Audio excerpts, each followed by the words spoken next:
আজকের এই প্রোগ্রামের অন্যতম অতিথি বাংলাদেশ জামাত ইসলামীর আপনাদের অত্র অঞ্চলের প্রাণপ্রিয় মানুষ জনাব আব্দুল্লাহ আল ফারুক।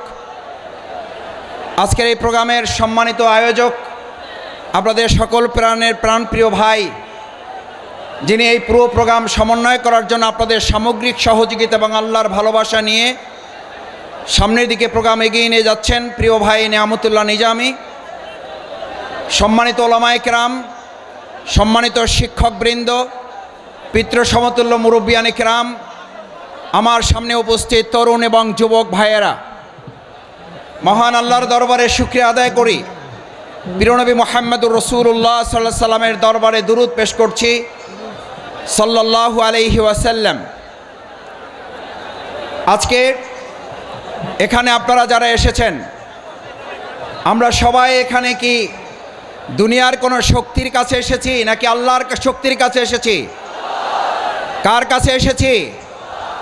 আমাদের এই সমস্ত ব্যবস্থাপনার যিনি সহযোগিতা করেছেন, সেটা কি দুনিয়ার কোনো শক্তি নাকি আল্লাহর শক্তি?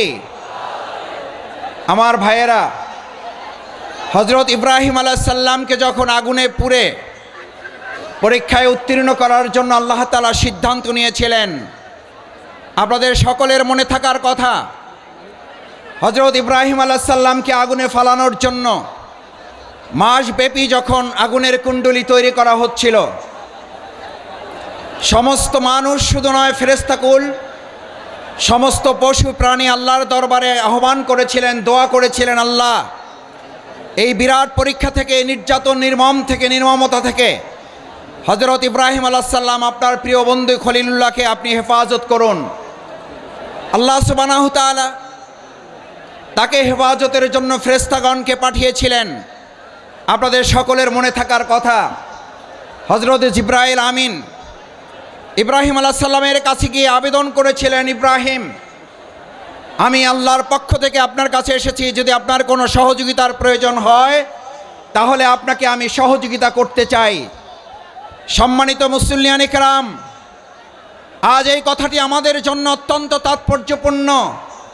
যদি কেউ মনে করেন পরিস্থিতি ভালো হয়েছে সেজন্য হয়তো আমরা এই কাজ করতে পারছি, কিন্তু আমরা এই কথাও পরিষ্কার বলি, আমাদের কাছে পরিস্থিতি ভালো হলেও আলহামদুলিল্লাহ, আমাদের কাছে পরিস্থিতি প্রতিকূল হলেও আলহামদুলিল্লাহ, আমরা শত প্রতিকূলতার মধ্যেও দুনিয়ার কোনো সহযোগিতার কাছে মাথা নত না করে হযরত ইব্রাহিম আলাইহিস সালাম যেমন জিবরাইল আমিনকে বলেছিলেন, আমার যদি সহযোগিতার প্রয়োজন হয় তাহলে আমি একমাত্র সহযোগিতা গ্রহণ করব মহান আল্লাহ সুবহানাহু তাআলার।